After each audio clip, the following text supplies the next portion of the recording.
Olá, senhores, saudações. Os que não me conhecem estão chegando e vendo esse canal pela primeira vez, eu me apresento. Este é o canal Antônio Vieira e eu sou o professor Vieira.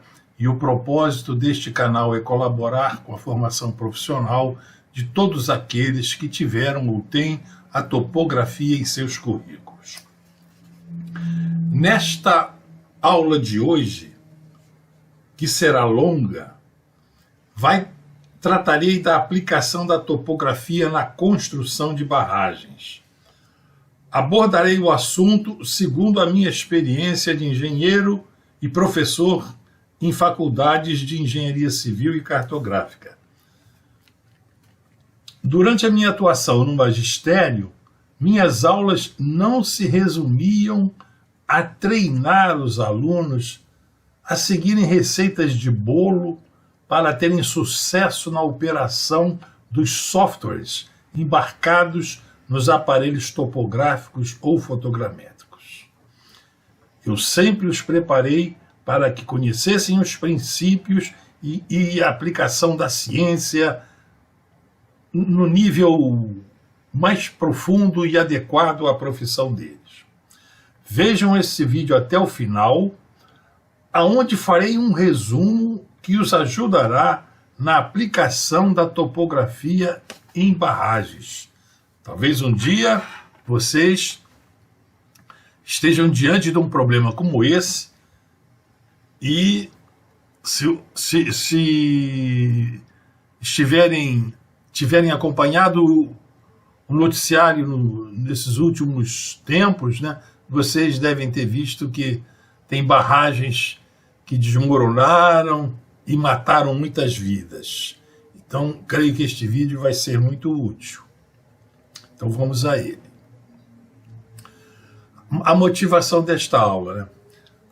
Alguns vídeos no YouTube mostram que após se determinar as coordenadas da estação livre a partir de pontos, dos dois pontos de coordenadas N e Z conhecidas, o autor, o topógrafo, simula a locação de um dos pontos usados na determinação da posição da estação livre. Há casos que ocorrem discrepâncias de alguns centímetros nas coordenadas do ponto locado, né? Estas discrepâncias caracterizam uma variação na posição da estação livre. Eu levanto essa questão. Qual seria a causa deste erro posicional? O principal suspeito da discrepância, que eu vou abordar nesta aula, é a má conformação geométrica do triângulo formado para determinar a posição da estação livre.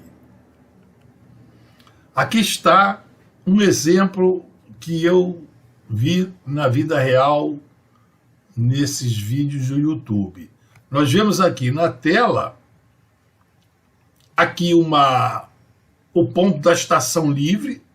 A estação total é colocada aqui neste ponto e aqui nessas extremidades superior e inferior aqui da tela tem os pontos de coordenadas conhecidas.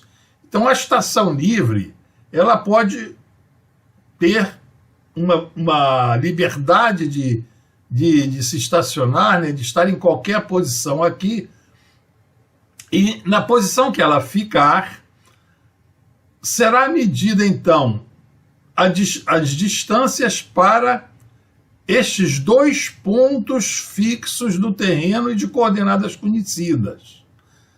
E mede-se também esse ângulo gama entre essas duas direções, né, para esses dois pontos conhecidos, né? Então, neste caso aqui, reparem a conformação geométrica do triângulo formado. Eu assinalei aqui por essas linhas brancas o triângulo formado. Vejam nesses ângulos internos do triângulo, o alfa e o beta ficam bem pequenos, e esse ângulo gama aqui onde a estação está é um ângulo assim muito grande, neste caso aqui quase 170 graus. E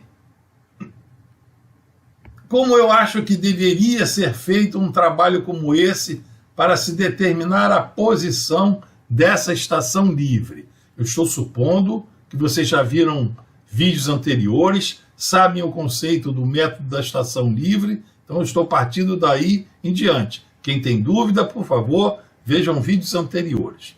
Então, o que deveria ser feito para determinar a posição deste ponto aqui? A estação livre deveria ser colocada mais afastada aqui dessa reta definida por esses dois pontos AB, que são os pontos conhecidos, de modo que esse triângulo formado pelos pontos A, B, C, sendo o ponto C a estação livre, tivesse uma conformação melhor. Então, determinando-se a posição da estação livre, através da medida das distâncias A e B a esses dois pontos conhecidos, esse ângulo gama, vocês já viram que é para levantar a indeterminação da solução. Esse ponto aqui a determinar, ele pode ser feito depois, fazendo-se uma irradiação dessa estação livre, medindo-se a distância D para este ponto a determinar e medindo esse ângulo delta entre um desses pontos da direção conhecida com o ponto a determinar. Então, esse ponto aqui, que seria um ponto de interesse para uma determinada finalidade, estaria assim determinado. E, no meu entender, com uma precisão muito maior. Então, os vértices A e B são fixos e conhecidos, e na estação livre, as distâncias A, B e o ângulo gama são medidos e variam com a distância a esse lado C do triângulo. Tá? Quanto mais perto ou mais longe a estação livre ficar deste lado C, esse lado A e B e o ângulo gama vão variar. Tá? Bom, para determinar a posição ou a condição de máxima precisão ou de erro mínimo que essa estação livre possa ficar, nós vamos estabelecer coordenadas desse ponto C em relação a essa reta fixa AB. Então, retomando aqui, eu esqueci de falar no início, este vídeo nós queremos determinar a máxima precisão que uma estação livre pode ter. Qual será a posição do vértice C para que ele tenha um erro mínimo? Então, as coordenadas do ponto C em relação a esse lado fixo AB pode ser determinada da seguinte maneira. Fixemos, então, um sistema de coordenadas local aqui, como se o eixo X estivesse aqui coincidente com o lado C. Nós teríamos, então, aqui as coordenadas X, que seria a abscissa X coincidente com o lado C, e a Y, a ordenada Y perpendicular ao lado C. De modo que essa abscissa X seria, por esse triângulo ser retângulo, seria B cosseno de alfa. Então, esse X seria a projeção do lado B no lado C. Analogamente, a ordenada Y seria aqui o produto do lado A pelo seno do ângulo beta. Então, nós temos aqui já as coordenadas do ponto C envolvendo os lados medidos e os ângulos alfa e beta que nós vamos levar adiante nesse nosso estudo de conhecer qual será a posição do ponto C para permitir o máximo de precisão na posição da estação total. Então, pela lei dos senos, nós vemos aqui, né, a proporcionalidade entre cada lado e o seno do ângulo oposto. Isso qualquer estudante de ensino médio ou topógrafo conhece essa lei dos senos. E nessa lei dos senos, né, nós vemos aqui que temos 5 variáveis e uma constante. Aqui só é constante o lado C. E no nosso caso, tudo o resto pode ser variável de acordo com a variação da posição da estação total. Vamos explicitar aqui na lei dos senos os lados A e B. O lado A, nós estamos vendo aqui, será C sobre gama vezes seno de alfa. Ele aqui. E o lado B, aqui, será C sobre seno gama vezes o seno de beta. E vamos levar esses A e B, determinados dessa maneira, para essas coordenadas do ponto C. Então, aqui, os pontos A e B, aqui as coordenadas do ponto C, e vamos colocar as expressões de A e B no lugar onde eles aparecem nas coordenadas do ponto C. Então, nós temos aqui o X, B, no lugar do B, colocamos a expressão do ponto C, e o Y, no lugar do A, colocamos a expressão do lado A. Podemos substituir o gama aqui, considerando a lei de Tales. A lei de Tales diz que a soma dos ângulos internos aí do triângulo é 180 graus, então o ângulo gama é 180 menos a soma dos outros dois ângulos internos. E aqui, pela trigonometria, nós sabemos que a soma de ângulos suplementares, o seno de ângulos suplementares é igual. Vou ter aqui um círculo trigonométrico, só para ilustrar. Então, nós temos aqui dois ângulos, né? Um ângulo aqui no segundo quadrante, que seria esse ângulo todo, é o 180 graus menos esse que é alfa mais beta, esse ângulo aqui do segundo quadrante. Este é o seno dele, seno do ângulo de 180 menos esse alfa mais beta. E aqui é o ângulo do primeiro quadrante de alfa mais beta, que o seno é mesmo desse que está no segundo quadrante. Então, o seno de gama é igual ao seno de 180 menos alfa mais beta, que é igual ao seno de alfa mais beta, como está aqui, né?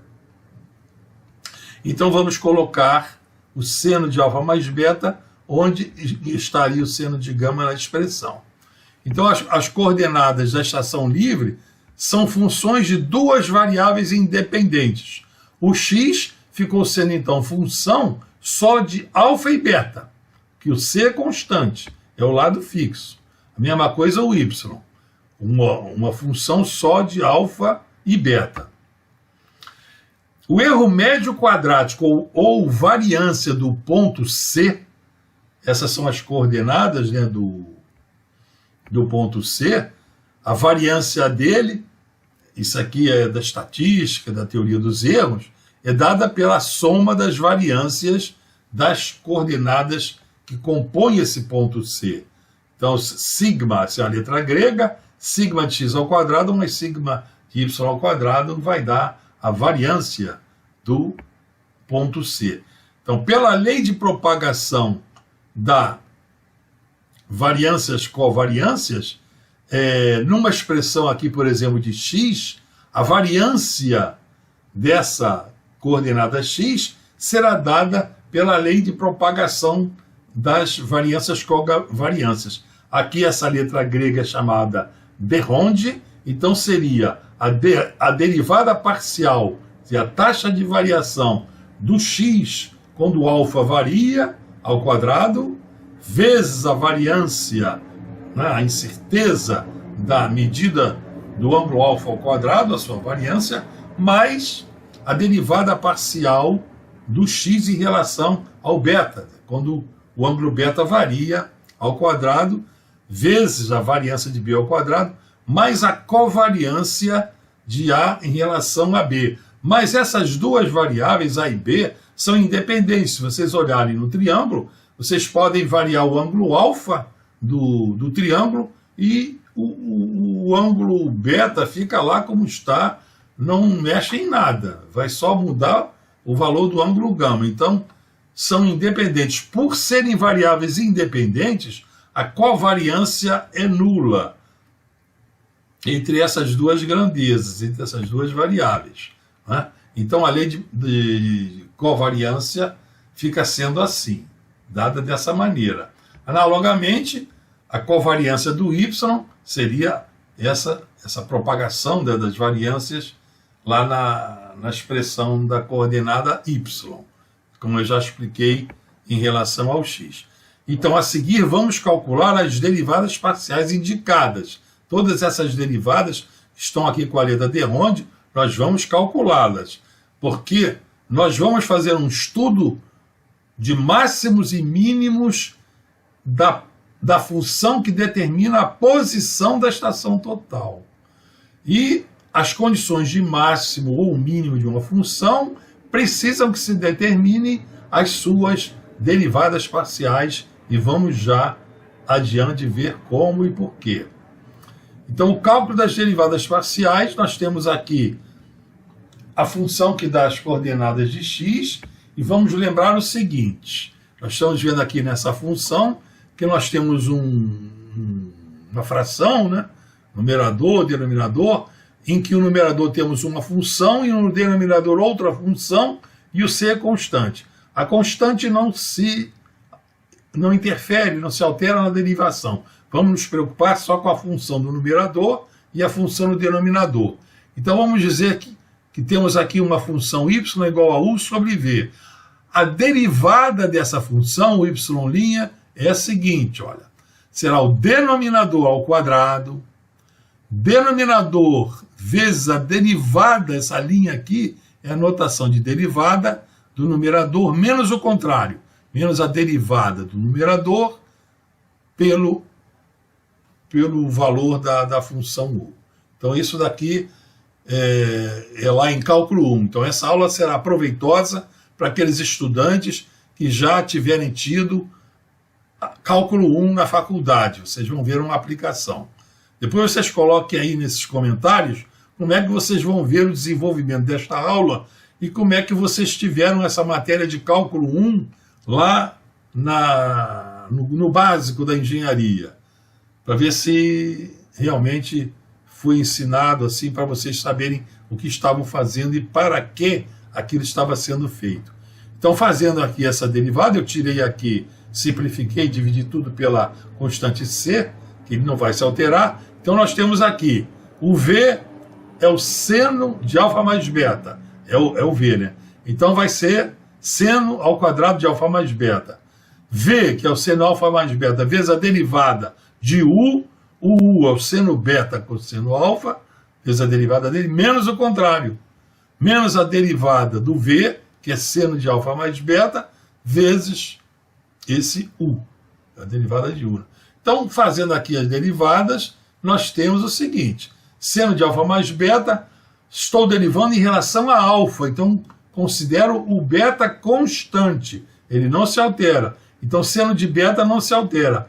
A derivada, então, aqui é do cosseno de alfa. Derivada do cosseno é o seno, mas é menos seno. Então, derivada de cosseno de alfa é menos, eu tenho aqui seno de alfa. Prosseguindo, tenho aqui, então, a derivada de uma função. Derivada de seno de u.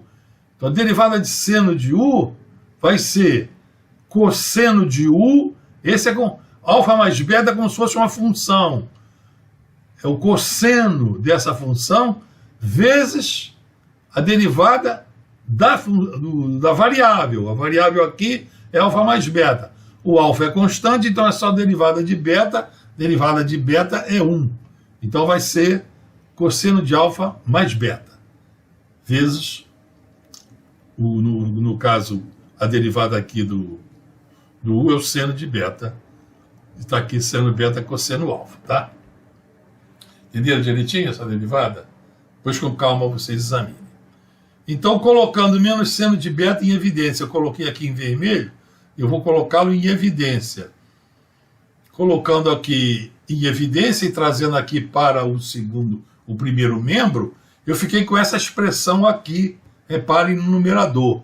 Seno de alfa mais beta vezes seno de alfa, que eu tirei o menos seno beta, e aqui cosseno de alfa mais beta vezes cosseno de alfa.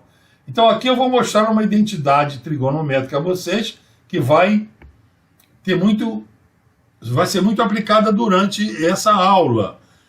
Eu lembro aqui o que é o cosseno de A menos B. Cosseno de A menos B, cos seno seno, aí o sinal é trocado nessa identidade.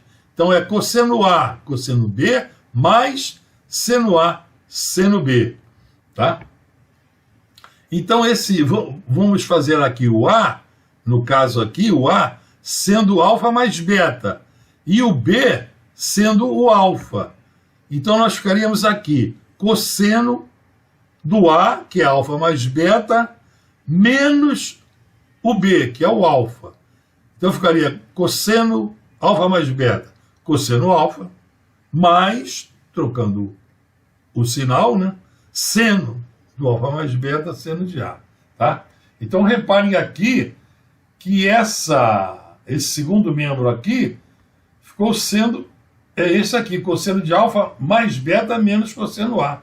Então aqui nessa derivada eu posso colocar no numerador apenas isso aqui, ó, cosseno de alfa mais beta menos cosseno A. É o que eu vou fazer a seguir. Repetindo aqui, coloquei ele aqui, ó. No lugar do numerador eu coloquei cosseno de alfa mais beta menos A. Ora, reparem aqui dentro desse colchete, eliminando o parênteses, vou ficar com mais A menos A, o A some.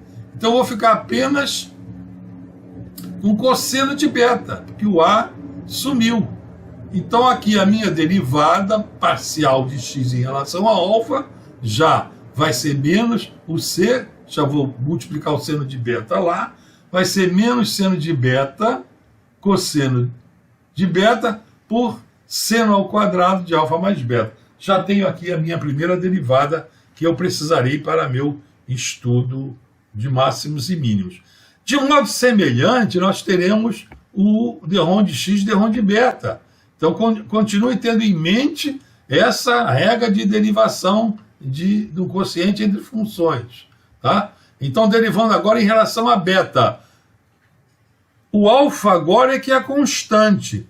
Então, aqui, o V continua sendo seno de alfa mais beta. V ao quadrado, está ele aqui, vezes a derivada do numerador, seno de beta mais alfa.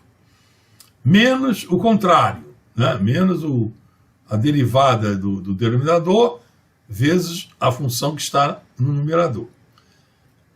Então, derivando aqui a função indicada, nós já aqui repetimos, seno... Agora a variável é o beta, o alfa é constante. Então vamos derivar aqui isso que está dentro da chave.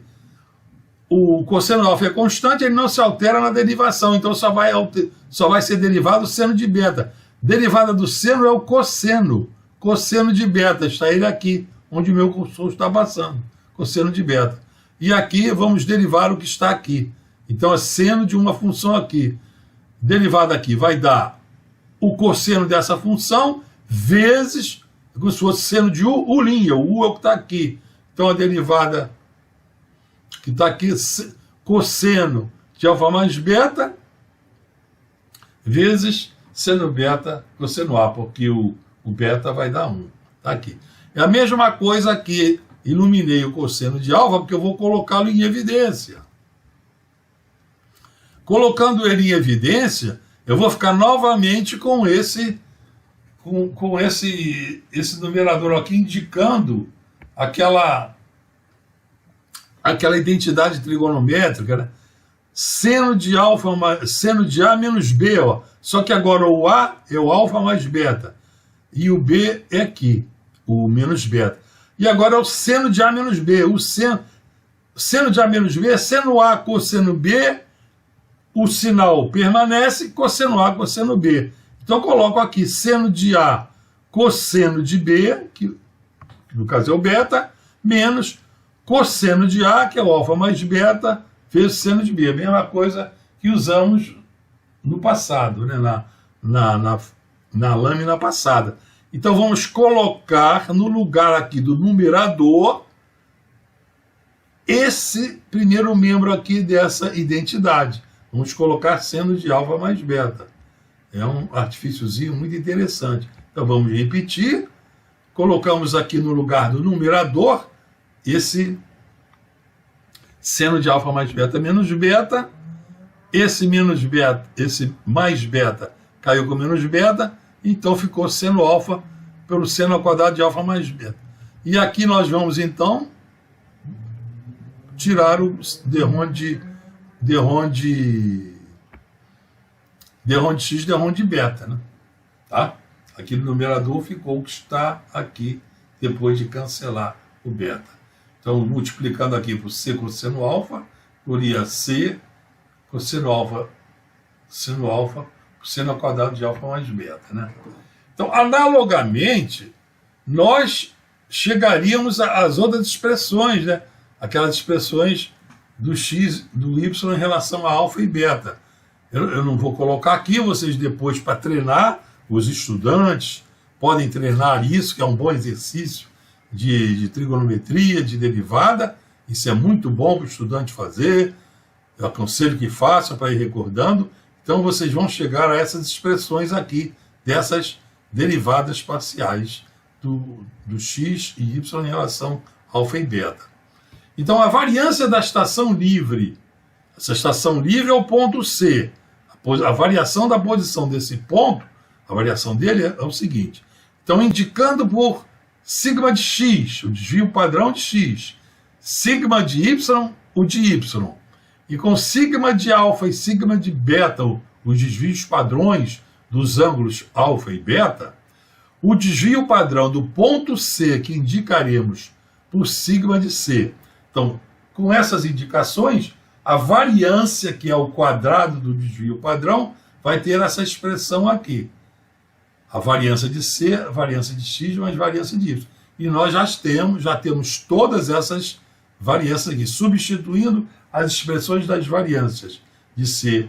E operando algebricamente, nós já temos todas essas expressões nas lâminas anteriores. Nós ficamos, então, simplificando algebricamente, chegamos a essa expressão aqui da variância de C. Está ela aqui. Então, essa é a variância do C. Isso mede o quanto o C pode se mexer, né? Posicionar. Então, repetindo, nós temos ela aí, né? Então, eu iluminei aí o denominador, que eu vou preparar essa expressão para transformações futuras. Esse seno à quarta, eu vou desmembrá-lo num produto de seno ao quadrado vezes seno ao quadrado. Desmembrei. E vou, então, um desses fatores eu vou passar para o primeiro membro. Vou ficar aqui no segundo membro com a expressão nessa forma. C2, C ao quadrado, por seno ao quadrado de alfa mais beta, vezes seno de beta, vezes a variância de alfa, seno ao quadrado de alfa, vezes a variância de beta. Vou ficar aqui, né? Então, tenho aqui essa expressão que eu já coloquei em função dessa preparo que eu fiz. E porque aqui eu tenho a lei dos senos, daqui eu posso explicitar o seguinte. Que eu fiquei aqui com essa expressão, ó. Aqui assim, ó. Eu só fiz a transitividade, né, a distributiva. Eu coloquei aqui, multipliquei, né, o seno ao quadrado de alfa e beta pelo que está aqui dentro desse parêntese. Aí fiquei com essas duas parcelas aqui, já tendo o seno ao quadrado de alfa mais beta dela, né? Então, continuando. Então, eu tenho aqui que C sobre seno de alfa mais beta, ele é igual, aqui pela lei dos senos, ele é igual a B sobre seno beta, e ele também é igual a A sobre seno alfa. Então eu vou colocar aqui nessa expressão de cima, em vez de C sobre seno de alfa mais beta, eu vou colocar em função dos lados A dos ângulos alfa e beta. A e B e dos ângulos alfa e beta. Então, coloquei aqui, ficou assim, né? P2 sobre seno de beta ao quadrado, e aqui nesse daqui ficou sendo A2 sobre seno de alfa ao quadrado, tá? Preparando aqui. Simplifiquei seno de alfa e seno de beta ao quadrado, e fiquei com a expressão da variância de C, dessa forma bem mais simplificada. Então a variância de C está aqui, sendo igual ao produto do lado B ao quadrado, pela variância do ângulo alfa, mais o lado A ao quadrado medido pela variância de beta. E aqui seno ao quadrado de alfa mais beta. Então, repetindo aqui, eu tenho eu vou fazer aqui, ó. O alfa mais beta é o 180 menos gama, e o seno de 180 menos gama é seno de gama. Eu quero voltar a colocar o gama na expressão, porque ele vai ser um elemento lá medido na minha estação livre. E 2, a variância, eu vou considerar aqui nesse estudo que os ângulos alfa e beta medidos ali, eles são medidos com o mesmo instrumental, com a mesma estação total, com o mesmo operador, com o mesmo número de vezes, com o mesmo cuidado. Então não tem como eu aqui nesse estudo dizer que o ângulo alfa e o ângulo beta, um tem precisão maior do que o outro. Então eu vou aceitar que ambos, alfa e beta, têm a mesma precisão, têm o mesmo desvio padrão, e vou chamá-lo de delta, o desvio padrão da medida desse ângulo. Então eu já estou estabelecendo essas hipóteses aqui. Então eu já fico aqui, no lugar das variâncias de alfa e beta, eu fico com delta ao quadrado, e aqui só com B2 mais A2 e seno de beta. Já fico com a expressão da variância dessa forma. A incerteza do desvio padrão da estação livre será a raiz quadrada da variância. Será mais ou menos o delta sobre o seno de delta. Então, reparem aqui, procurei traduzir geometricamente, dando uma imagem geométrica aqui, essa figura. Então, tendo aqui esses pontos A e B, os pontos fixos lá no terreno, aqui o lado C fixo, que é determinado aqui pelas coordenadas dos pontos fixos A e B. Então, aqui a posição do vértice C, que é a estação livre, ela vai ter uma incerteza aqui, um desvio padrão, que será a função da incerteza aqui dos ângulos medidos, igualmente, né? Esses ângulos medidos aqui, alfa e beta, eles vão ter essa mesma incerteza delta. Então essa visada aqui vai ter essa incerteza, essa aqui também. Então forma aqui uma região de incerteza da posição aqui da estação livre, que eu imaginei aqui uma incerteza circular, e esse desvio padrão aqui de C seria esse raio dessa incerteza circular.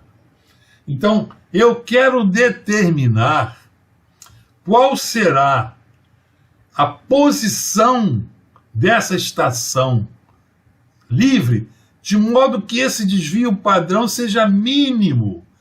Essa estação C, essa estação livre, ela pode estar em qualquer lugar do plano aqui. Eu quero saber em que lugar esse desvio padrão vai ser mínimo, em função desse afastamento aqui ao lado fixo, e, no caso, né, esse ângulo gama vai refletir também esse afastamento, vai ser uma variável. É isso que eu quero saber. Então, que valores de alfa e beta acarretam um mínimo para esse desvio padrão de C? É isso que eu acabei de falar a vocês. É isso que eu vou querer determinar. Então, vamos retornar o gama em função de alfa e beta, porque para não ficar só ficar com variável alfa e beta. Então, substituindo na expressão abaixo as expressões de gama, alfa e beta, tomando como base aqui novamente a lei do seno, né, explicitamos o B sendo o C sendo beta, estou explicitando aqui os lados A e B aqui, e pela lei de Thales, o ângulo gama é 180 menos alfa mais beta. Então eu vou colocar a expressão agora para fazer o estudo de máximo e mínimo com essas variáveis. Então, substituindo aqui na expressão beta, esses valores de A, B e o gama, eu fiquei então com essa expressão aqui da variância. Tá? É essa função que eu quero estudar o mínimo dela. Coloquei o A e o B, né? esse A e B, tudo ao quadrado, tudo colocadinho aí. Vocês depois com calma no vídeo vão acompanhando isso. Estou fazendo detalhadamente para vocês acompanharem esse raciocínio. Então eu vou colocar agora um fator comum em evidência. Eu tenho aqui o fator comum, aqui que é esse seno ao quadrado de alfa mais beta, né? Coloquei esse, aqui no caso C2, com seno ao quadrado de alfa mais beta, que ele é um fator comum aqui dentro, aqui nessa numerador, e fiquei então ele multiplicado por seno ao quadrado de alfa, o que sobrou, e seno ao quadrado de beta, são os que sobraram lá, em evidência direitinho. Tá? Então aqui, operando essa fração, esse seno ao quadrado vai no numerador vai multiplicar, no denominador aqui em cima vai multiplicar aqui o denominador, vai ficar seno à quarta, seno à quarta. Tá? Então já fiquei aqui com a expressão da variância de C. Bom, repetindo aqui para tomar o pé aqui do... Então essa função acima é que queremos achar os valores que a tornem máximo ou mínimo. Bom, sabemos que teremos que igualar as primeiras derivadas dessa função a zero, que é as condições de máximo e mínimo. Quem fez cálculo 1 sabe disso, né? Primeira derivada a zero é a condição da função passar por um máximo ou por um mínimo. Tem que ser zero. Agora, podemos seguir um caminho mais fácil. Nós estamos fazendo aqui um estudo para facilitar a nossa vida, considerar que o alfa é igual a beta, ou seja, que a estação livre ocupa uma posição tal que o triângulo seja isósceles, para facilitar a nossa vida aqui na análise. Então essa é uma primeira hipótese simplificadora que nós estamos fazendo aqui, que não vamos perdê-la de vista. Então, a partir dessa condição, a função vai tomar essa forma, né? Porque sendo alfa igual a beta, isso aqui fica sendo 2 seno ao quadrado de alfa, porque o beta é igual ao alfa. A função, né, toma esse jeitão aqui. Tá? Agora, o delta ao quadrado e c ao quadrado, eles são constantes. Não vão se alterar na derivação. Então, vamos estudar a condição de mínimo. A condição de mínimo dessa função aqui. Vamos estudá-la. Então, dada essa função, a condição de máximo ou mínimo é que a primeira derivada seja zero. E eu quero lembrar a vocês, então, novamente, aquele U sobre V, que vocês tenham em mente isso, e também essa regrinha aqui de potenciação, A elevado à quarta elevado ao quadrado vai ser A elevado à oitava. Quero que vocês se refresquem a memória que vai aplicar aqui. O U, nesse caso aqui, numerador, vai ser o 2 seno ao quadrado de alfa. E o V vai ser seno à quarta de 2 alfa. Então vamos achar o dermond, F dermond de alfa. Variação em relação a alfa, só tem alfa. A função de uma única variável. Então já está aqui, denominador ao quadrado. Está a quarta potência, ao quadrado vai ficar a oitava potência. Então vai ficar seno à oitava de 2 alfa. Então denominador vezes a derivada do numerador, está aqui o numerador, menos o contrário, derivada do denominador multiplicado pelo numerador. Então vamos lá derivar. Então está aqui, essa derivada aqui vai dar, o 2 é constante, seno ao quadrado de alfa, Então vai ser seno ao quadrado de u. É uma função u elevado a m, ou a n, n vezes a base pela derivada da função. Então vai ser 2 vezes 2, 4 seno de alfa, e a derivada da função aqui, o linha, vai ser o cosseno de alfa. Tá legal, senhores? É o cálculo 1 aí. U elevado a n, u elevado a n menos 1, o linha. Aqui o n é 2, menos 1 vai dar 1, vai ficar seno ao quadrado, seno elevado a 1. E o linha, o u aqui no caso é seno de alfa, vai dar o cosseno de alfa. Menos essa derivada aqui, é a mesma coisa, ó. 4 vezes, aí vai tirar uma unidade do n aqui, o n é 4.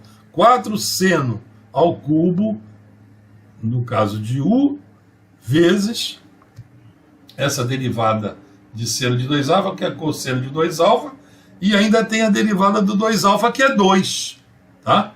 Tudo derivadinho aí. Aplicações das derivadas. E aqui a outra não se alterou, continua aqui. Tá, senhores? Vamos repetindo aqui, tá? Temos tudo aqui. Então, preparando para 2 seno alfa. Preparei aqui para 2 seno alfa. Então, aqui, que eu tenho esse 4 seno alfa cosseno alfa, esse 4 eu botei 2 vezes 2. Porque eu sei que 2 seno alfa cosseno alfa, da trigonometria, eu sei que é seno de 2 alfa. Seno de 2 alfa é 2 seno alfa cosseno alfa. Eu sei isso. Então, a mesma coisa aqui, tá? Aqui eu operei, eu tenho um 2 aqui, 2 vezes 2, 4, vezes 4, 16, já botei aqui. E o restante já tá toda a área limpa aqui, tá? Então, aqui eu repeti, eu tenho esse 2 aqui, que eu botei para cá, e aqui no lugar de 2 seno alfa cosseno alfa, eu tenho seno de 2 alfa. E aqui não alterou nada, tá tudo direitinho, tá? Então, vou levar em conta agora produto de potências da mesma base, tá? Porque eu tenho aqui seno a quarta de 2 alfa e eu tenho seno de 2 alfa. Então isso aqui vai me dar, aqui o expoente é 4 e o expoente é 1. Então vai me dar 2 seno a quinta de 2 alfa. Menos, e aqui não alterou nada, continua. Ali um potência da mesma base. Nossa álgebrazinha funcionando. Então, repetir aqui para tomar o fio. E eu vou colocar 2 seno ao cubo de 2 alfa, botar o fator comum em evidência. E um fator comum aqui seria 2 seno ao cubo de 2 alfa. Vou tirar seno ao cubo de 2 alfa aqui, colocar em evidência. Então, colocando em evidência, eu fiquei aqui com seno ao cubo de 2 alfa menos, e aqui ficou... Tirei o 2, né? Ficou 8, que tirei 2, o 16 virou 8, o seno ao cubo saiu, ficou só o cosseno de 2 alfa, seno ao quadrado de alfa, tá? Coloquei ele aqui direitinho. O seno ao cubo com o seno à oitava sofrem aqui uma simplificação, e fiquei no denominador com seno à quinta. Então, aqui está a minha expressão, já da derivada, tá? Direitinho. Então, repetindo, para pegar o fio da meada, direitinho. Então, a condição de máximo e mínimo, qual é? É que a primeira derivada seja zero. Então, eu tenho que anular essa primeira derivada. Ora, para eu anular essa primeira derivada, reparem aqui, basta que eu anule aqui esse fator aqui do numerador. Se esse fator aqui no numerador for zero, essa derivada é nula. Tá certo, senhores? Tenho aqui uma equação trigonométrica, eu não vou resolvê-la, senão vai ficar muito longo, mais longo ainda o vídeo. Mas vocês podem fazer uma recordação de equações trigonométricas lá do curso médio, vocês vão ver a resolução de equações trigonométricas. Então, resolvendo essa equação trigonométrica, E o alfa é do primeiro quadrante, né? Porque ela tem mais de uma raiz. O alfa é do primeiro quadrante, que é um triângulo, né? O alfa está ali dentro do triângulo, é do primeiro quadrante. Então a raiz de interesse vai ser esse seno de alfa, raiz de 3 sobre 3. Então o alfa vai ser o arco cujo seno é a raiz de 3 sobre 3, que vai dar um alfa de 35 graus, 264406. Então esse valor de alfa é o valor que anula essa primeira derivada. É o valor que torna mínima a função que vai dar a precisão máxima na posição da estação livre. Como nós fizemos a hipótese do triângulo isósceles, então o beta também é esse valor. Tendo alfa e tendo beta, pelo teorema de Thales, o gama é 180 menos alfa mais beta, nós temos o gama. Então o gama vai ser 109 graus e 28 minutos. Agora, só para desencargo de consciência, eu só vou indicar o seguinte, para ver se é mínimo mesmo. Então, derivando novamente essa função, esse valor aqui de 35 graus, ele vai tornar positiva a expressão da segunda derivada, confirmando a condição de mínimo. Então, a condição de mínimo é que a primeira derivada da função seja zero e a segunda derivada seja positiva. Aqui saiu um V aqui, a mais aqui. A segunda derivada seja positiva. Saiu um resíduo aqui, um lixozinho aqui no numerador. É de Ronde alfa ao quadrado. Esse V aqui saiu, tá? Então, vocês depois, estudantes, podem derivar novamente um bom exercício de derivada, de trigonometria. É muito bom para a saúde. E pronto.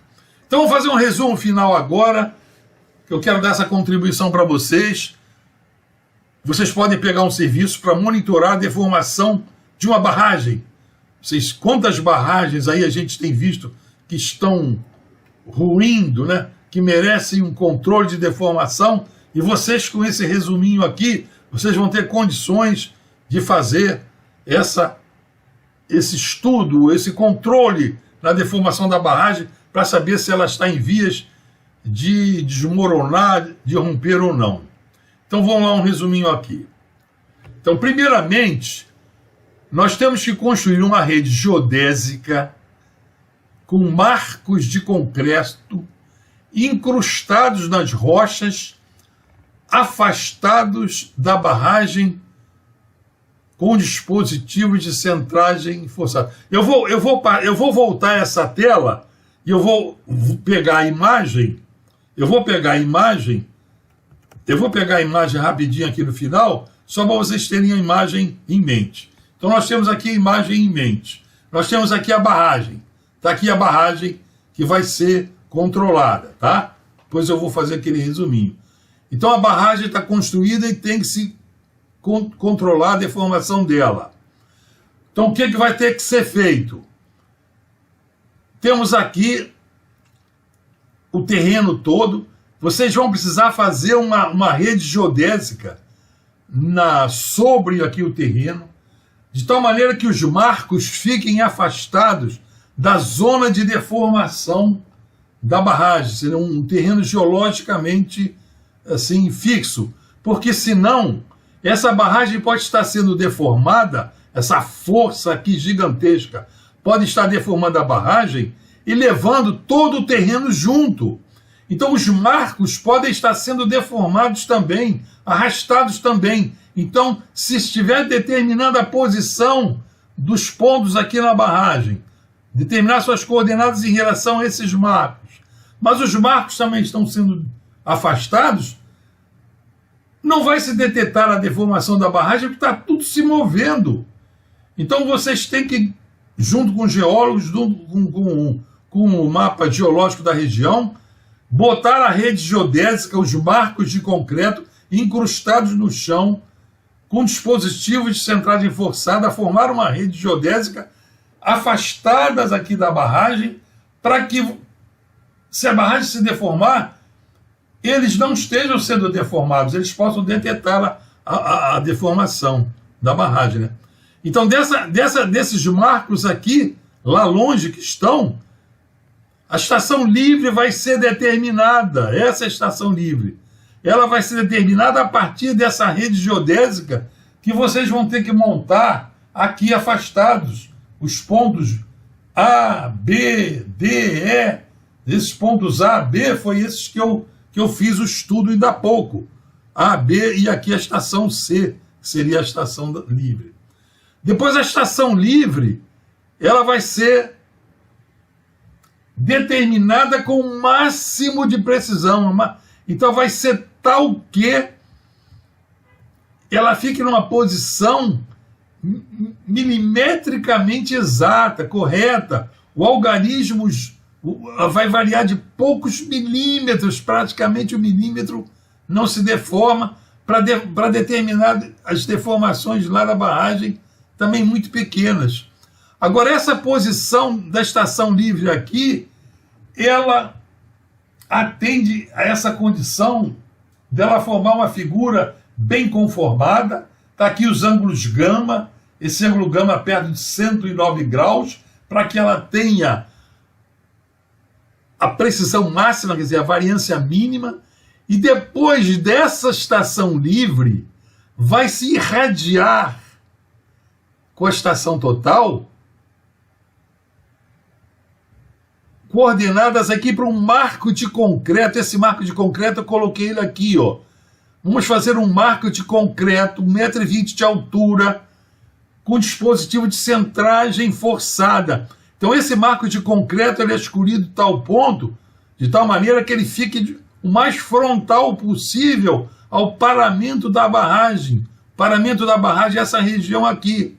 E aqui, esses pontos aqui na barragem, eu vou dizer no resumo lá, ele vai se colocar olho de gato, incrustados aqui, olho de gato. Então, a partir dessa estação aqui total, vai se medir distâncias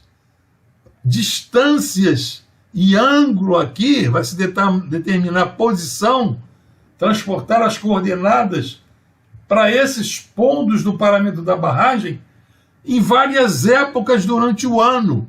E comparando-se essas coordenadas ao longo do ano, a variação delas vão dizer se a barragem está estável ou não. Vocês entenderam aqui esse meu esqueminha? Quis mostrar essa figura para vocês terem ela na cabeça, para eu agora voltar lá no nosso resuminho. Então, no nosso resuminho aqui. Primeiramente, construir a rede geodésica com marcos incrustados, afastados da barragem, com dispositivo de centragem forçada. Então, aqueles marcos A, B, D, etc. Os triângulos devem ser próximos de equiláteros. Os triângulos lá da rede geodésica. Essa rede geodésica pode ser determinada por GPS, método estático, com todo cuidado para ter a posição dela no milímetro de cada vértice dela. Então, depois, a geometria da rede geodésica deve permitir que pares divisadas com origem na estação livre formem triângulos isósceles com o maior ângulo desse triângulo isósceles próximo de 109 graus, como a gente fez esse estudo que vai dar a precisão máxima, vai dar a variância mínima. Reparem, então na hora de escolher os vértices da rede geodésica, vocês já estão em mente na posição da estação livre, onde ficará aquela estação livre. A estação livre também será materializada por marco de concreto e com dispositivo de centragem forçada. Então, isso é um trabalho conjunto, olhando sempre adiante, tá? Então, vocês já estão na manha, sabendo da manha. Então, a estação livre deve ser materializada por marco de concreto, com dispositivo de centragem forçada, e será ocupada em várias épocas do ano ao longo do tempo, como eu já falei a vocês, até para lá, toda essa ocupação vai ser ao longo do tempo, tanto da estação total até da rede geodésica, para ver se está tudo no lugar. A ocupação da estação geodésica ao longo do tempo da estação livre é para garantir que o maciço rochoso não está se deslocando, que ele está estável. Então vai dar essa resposta para nós. Nós estamos sabendo isso. Então, sabendo que os vértices da rede geodésica não se modificaram na sua posição, que a estação livre não se modificou, se lá os pontos incrustados no paramento da barragem se modificarem, é porque a barragem está se modificando, a barragem está entrando em movimento. Tá? Estão acompanhando o raciocínio? 4. As posições da estação livre e dos vértices da rede geodésica devem estar em zonas de terrenos geologicamente estáveis para permitir ascoltar as deformações do paramento da barragem. Já conversei com vocês. Eles têm que estar livres. Então vocês não vão poder dizer, não, a barragem está estável. Pô, se estiver tudo andando, não dá para dizer, está tudo andando. Quando olhar, a barragem ruiu, matou centenas de pessoas, como lá em Sobradinho e outras barragens, Mariana e tantas outras por aí. É preciso ter cuidado. 5. O marco de monitoramento daqueles pontos sinalizados no paramento da barragem, esses pontos materializados no paramento da barragem, eu podia chamar assim olho de gato, como aqueles pontinhos que ficam em bicicleta, quando anda à noite, aquele olho de gato, aquilo brilha à noite. Então é aquilo que eu digo, aquilo vai servir como um refletor da onda da estação total, e até se trabalhar à noite, eu vou dizer a vocês quando deve se trabalhar à noite. Então esse marco de concreto, ele deve ser determinado por irradiação por pares divisadas formados na estação livre. Quer dizer, formou a estação livre, então visou lá o marco de concreto. Para cada mediu para o lado A, lá na estação livre, mede a estação para o ponto irradiar, lá para o monumento. Mediu o lado B, mede também lá para o monumento. Então esse monumento deve ser de concreto, aí 1,10 m ou 1,20 m de altura, provido de dispositivo de centragem forçada. As posições dos pontos no paramento da barragem devem ser escolhidas juntamente com engenheiros estruturais, considerando a superfície elástica das deformações esperadas pelo projeto da barragem. Então, o engenheiro civil, especializado em estruturas, especializado ainda mais em barragens, que é uma especialização da especialização, ele faz um diagrama que determina a superfície elástica da barragem. Quer dizer, as deformações esperadas ali no projeto estrutural, elas são espelhadas, elas são mostradas nessa superfície, e nessa superfície a gente vê que tem uma linha neutra. Há regiões em que a deformação tem um sentido, vamos chamar positivo, aí passa por uma linha neutra, as deformações trocam de sentido, então há uma linha neutra. Quer dizer, não adianta colocar aqueles olhos de gato, aqueles pontos na barragem, ao longo da linha neutra. Ao longo da linha neutra não há deformação. Então esses pontos da deformação da barragem devem ser colocados à luz dessa superfície elástica, onde se espera essas deformações máximas, onde se vai ter uma resposta mais veemente do deslocamento da barragem. A barragem é um corpo vivo, ela vai sofrer deformações devido àquelas deformações lá químicas que estão ocorrendo dentro do concreto armado, das estruturas e das forças exteriores, e essa superfície elástica vai mostrar tudo isso. Então tem que escolher os pontos de acordo com essa superfície elástica, os pontos no paramento da barragem. A estação total usada deve ser de alta precisão. No processo da medida das distâncias, a correção do efeito das condições meteorológicas deve estar ativado no software embarcado. A estação total ela pode se ativar a correção das condições meteorológicas. Elas têm lá infelizmente elas têm um coeficiente de refração fixo, ou é 0,14 ou é 0,20 nessas estações total. O ideal seria o fabricante deixar que se determinasse o coeficiente de refração e que se colocasse ali. Aí nós colocaríamos um coeficiente de refração determinado no local da obra. Esse seria o certo. Então nós vamos colocar ou 0,14 ou 0,20, aquele valor de acordo com um ambiente mais ou menos agressivo ali das condições meteorológicas, né? Então essa correção a correção devido à umidade do ar também deve ser considerada, principalmente num marco de monitoramento. O marco de monitoramento fica ali perto, ali onde tem a água, ali perto do escoamento e perto naquele vale encaixado. As condições de umidade relativa ali são realmente acentuadas.